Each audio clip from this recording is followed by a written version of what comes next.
All right, next up we're going to do some more composite functions here. So we're going to start off with 13. So we're still going to do this a little bit out of order. But so for these ones, instead of putting a number in there, you can see that they leave it as an X in there. And so what we're going to do on these ones is we're going to, I'm just going to replace this inside with what it actually is here. So I'm going to leave the G on the outside, and then I'm going to put x to the third plus 4x squared on the inside. Now what this means is I'm going to go now over to the g function, which is up here, and I'm going to replace this x with whatever is in here. So I'm going to say 4 times whatever is in there minus 1. Now normally we've been plugging a number in there for x, but now we're plugging in this whole expression here, x to the third plus 4x squared in for x. So we do need to simplify this, and then we'll see if we combine like terms, and then we're done. So then I'll multiply this 4 in there, so it becomes 4x to the third plus 16x squared, and then I do need to keep this minus 1 out there. There's no like terms here, so I'm just going to leave it like that. All right, same idea here for number 14. So for number 14, once again, I'm just going to replace the inside with whatever it is equal to, so that whole thing right there. I'm going to leave the h out here, and we're going to replace the inside with negative 3x to the third minus 5. So you can see we're still working inside out here.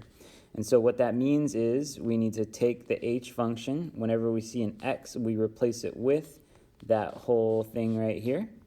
But I'm going to keep everything else the same from my h function right there. But instead of x again, we're putting in negative 3x to the third minus 5 in this case. And so now I'll just distribute that in here. So that becomes negative 9x to the third minus 15 minus 5. Now in this case, we actually have some like terms here to combine. So that becomes negative 9x to the third minus 20.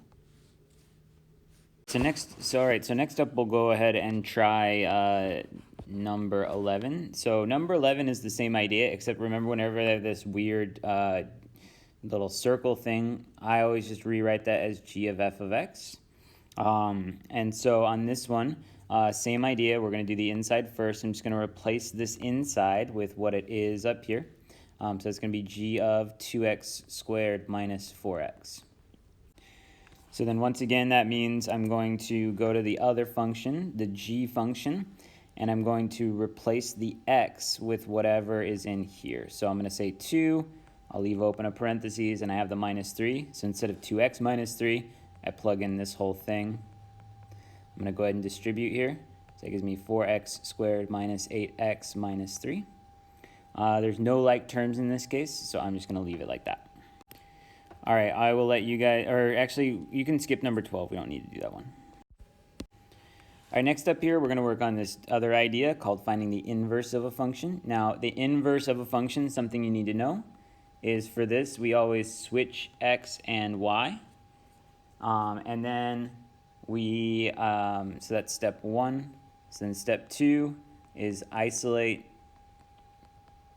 the new y. So that's just kind of the definition of an inverse. And so in this case, though, they are not calling these y, but some of you may have already heard that f of x or g of x is the same thing as y. So whenever I have that, you can go ahead and rewrite that as a y instead of a g of x. And then I'm going to switch x and y. So that one becomes x, and that one becomes y. So now that's step 1. So then step 2 is I need to isolate the new y. And so what I'm going to do is I'm going to add this 9 over here. So that's going to become x plus 9 equals 4y. And then I'm going to divide by 4, so I'm still isolating the new y. That isolates the new y. And I would just leave this as one big fraction. So x plus 9 all over 4. And so that gives me my new y, and that's it. All right, it's the same idea with number 20 here. So I'll rewrite it as the y equals negative 2x minus 8. Then I'm going to switch my x and my y. So x equals negative 2y minus 8. And now I need to do step 2, which is isolate the new y. So I'm going to add the 8 over. And I'll say x plus 8 equals negative 2y. And we'll divide by negative 2.